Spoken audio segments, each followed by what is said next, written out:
Avec l'arrivée des Jeux Olympiques en 2024, un projet de loi prévoit la mise en place d'une surveillance généralisée de la population. De nombreuses voix dénoncent cette légalisation du contrôle et y voient une restriction des libertés.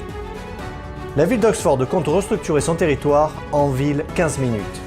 Ce découpage, qui limiterait dans une certaine mesure la liberté de mouvement des citoyens, a pour ambition d'améliorer les déplacements des habitants et vise à réduire l'empreinte carbone. Une nouvelle étude démontre que la malbouffe altère les neurones de notre cerveau. Nous analyserons cette découverte et tenterons de comprendre les mécanismes derrière nos habitudes alimentaires. Bienvenue sur Nouvel Horizon.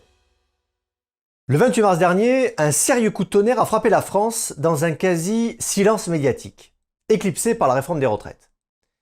Si vous n'êtes pas encore au courant, un projet de loi concernant les Jeux Olympiques de 2024 qui se dérouleront à Paris prévoit la mise en place expérimentale du recours à la vidéosurveillance automatisée de la population, baptisée VSA. Cette VSA, qui sera soumise au vote du Parlement le 11 avril prochain, légalisera l'utilisation de l'intelligence artificielle pour traiter des images qui seront captées par des caméras augmentées et des drones. Son déploiement permettrait d'assurer la sécurité de manifestations sportives, récréatives ou culturelles de grande ampleur en détectant des événements considérés comme à risque, ainsi que des comportements anormaux. D'ailleurs, la prochaine Coupe du Monde de rugby en septembre doit permettre de tester ces technologies avant les Jeux Olympiques sous le contrôle de la CNIL. Celle-ci fait face à l'inquiétude de plus de 200 contributeurs de la société civile consultés sur ce sujet. Pourtant, bon nombre d'entreprises et de collectivités en sont déjà équipées. Ainsi, près de 200 villes ont mis en place ce système de surveillance de type VSA. La plus célèbre est en Nice, avec plus de 4000 caméras installées. Avec cette loi, la France deviendrait le premier État membre de l'Union européenne à légaliser et autoriser cette technologie, pourtant à l'opposé d'autres positions au sein de l'Union européenne.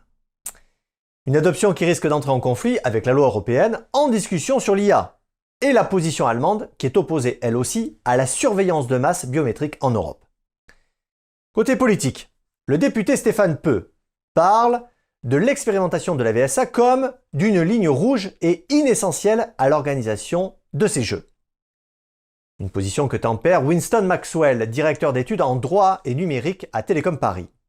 Celui-ci juge que le texte de loi va dans la bonne direction en construisant un cadre responsable pour une IA respectueuse des valeurs européennes. La France rejoindrait le champion toute catégorie en matière de surveillance qu'est la Chine, avec ses 540 millions de caméras servant à Skynet, son système de surveillance et de sécurité nationale. Alors, quels sont les arguments avancés par ces défenseurs? Selon eux, elle pourrait améliorer la sécurité publique et favoriser la dissuasion criminelle. Sur ce point, la députée écologiste Sandra Régol déclare « On en a beaucoup parlé de ces fameux comportements anormaux, mais on n'a jamais obtenu de définition juridique valable. » Et pour Katia Roux, chargée de plaidoyer liberté chez Amnesty International France, si la lutte contre la criminalité ou le terrorisme est légitime, l'efficacité de la VSA pour lutter contre la criminalité n'est pas prouvée et fait l'objet de vives critiques et de la part, bien sûr, aussi des scientifiques.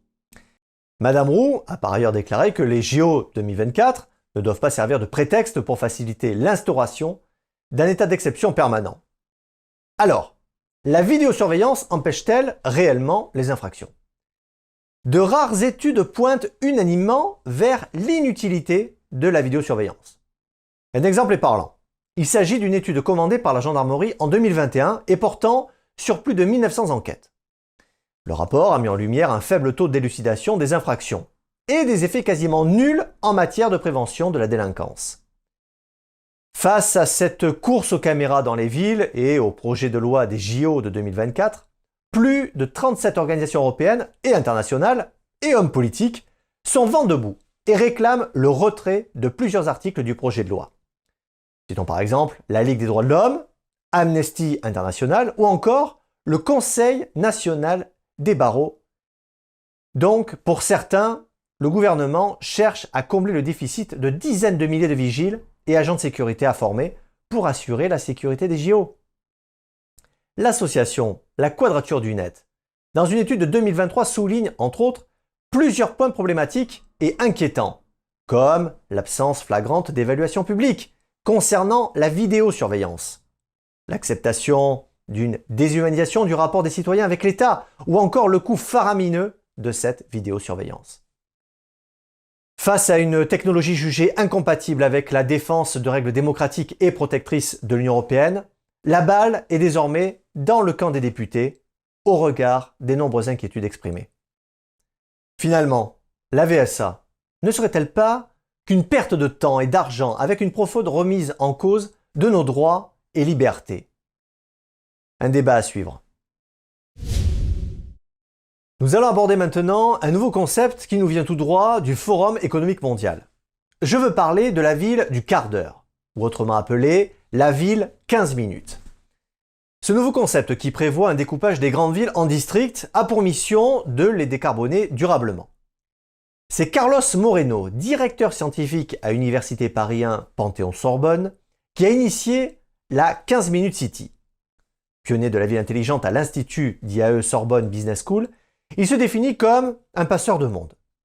Le principe est on ne peut plus simple, découper les villes sous forme de districts permettant de gérer les allées-venues polluants des citoyens par le biais, là encore, de l'intelligence artificielle.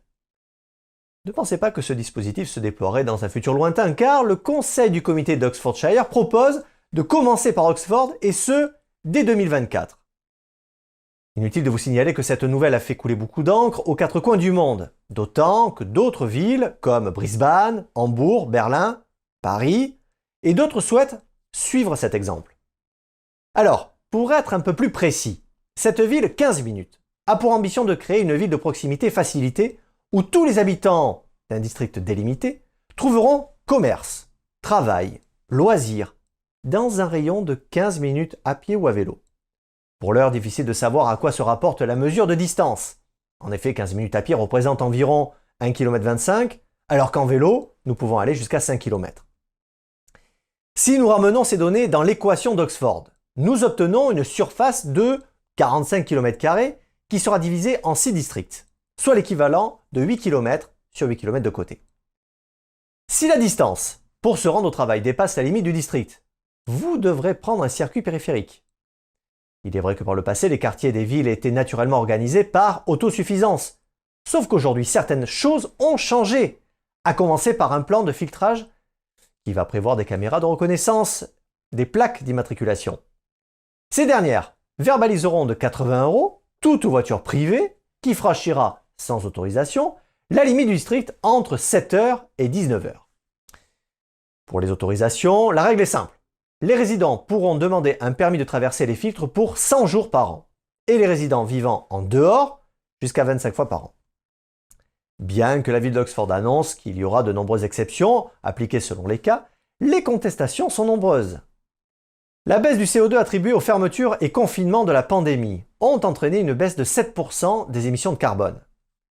Ce phénomène a inspiré urbanistes et promoteurs proches du Forum économique mondial, pour un découpage des grandes villes en micro-cités décentralisées. De son côté, un des représentants de l'Institut Aspen, qui représente un lieu d'échange et de réflexion internationale pluridisciplinaire, affirme que la pandémie Covid-19 a créé une opportunité d'incertitude pour recomposer la vie urbaine. Une base qui soulève pas mal de questions, vous vous en doutez. Entre les interrogations sur l'origine du virus de Wuhan et les conséquences dévastatrices post-confinement, l'urbanisme équitable et les verrouillages climatiques n'inspirent pas la prospérité aux citoyens. Question. Si l'idée est bonne, alors pourquoi l'imposer? Pourquoi répondre à l'effort collectif par le prisme de la répression? Pourquoi les décideurs ne sont pas inspirés pour créer une dynamique vertueuse en encourageant les citadins avec des bonus fiscaux par exemple, plutôt qu'imposer des malus? Dans un récent épisode de The Corbett Report, le blogueur James Corbett dénonce une manne de planificateurs technocrates, passés maîtres dans l'art de prendre des idées, qui, détachées de tout le contexte dans lequel elles sont placées, pourraient être une bonne idée. Penchons-nous maintenant 15 secondes sur le projet de Paris de Madame Hidalgo.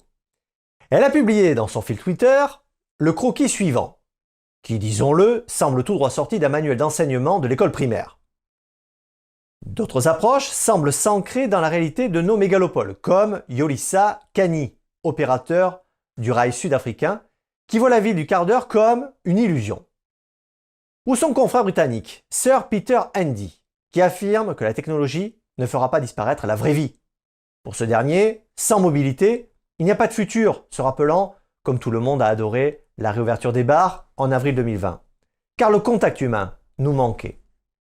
Sans quoi, rajoute-t-il, les riches resteront dans les quartiers agréables et les pauvres dans les ghettos.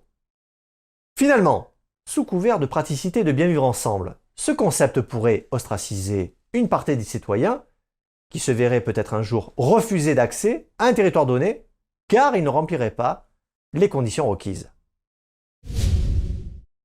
Les dernières recherches le prouvent, la malbouffe altère les neurones de notre cerveau. Avant de rentrer un peu plus en profondeur dans cette découverte, voyons ce qui se passe du côté de nos assiettes. Et pour cela, étudions l'offre alimentaire. Nous pouvons constater qu'avec le temps, l'offre alimentaire est devenue large, variée, même parfois un peu trop pour certains qui ont la fâcheuse tendance à se ruer sur des aliments jugés trop sucrés ou trop gras. En effet, il est difficile pour une partie de la population de résister à un bon burger ou à des chips qui croustillent en bouche. Mais cette appétence peut être aussi le signe d'une addiction, avec en prime l'impression que ces aliments leur procurent un sentiment de bonheur. Ainsi, manger peut aussi rimer avec danger. D'ailleurs, comme je l'évoquais en préambule, une récente étude a démontré que la malbouffe modifierait les voies neurologiques du cerveau, réduisant sa capacité à réguler l'apport calorique. Alors, en quoi consiste cette découverte ? L'auteur, le docteur Kirsten Browning, explique qu'à court terme, les apports caloriques sont régulés par des cellules appelées astrocytes. Ces cellules, en forme d'étoile, servent d'intermédiaire entre le cerveau et l'estomac et fournissent les nutriments nécessaires pour permettre l'activité neuronale du cerveau. Or, figurez-vous qu'au bout de 10 à 14 jours d'un régime riche en graisses et en calories, les astrocytes se désensibilisent et se perdent.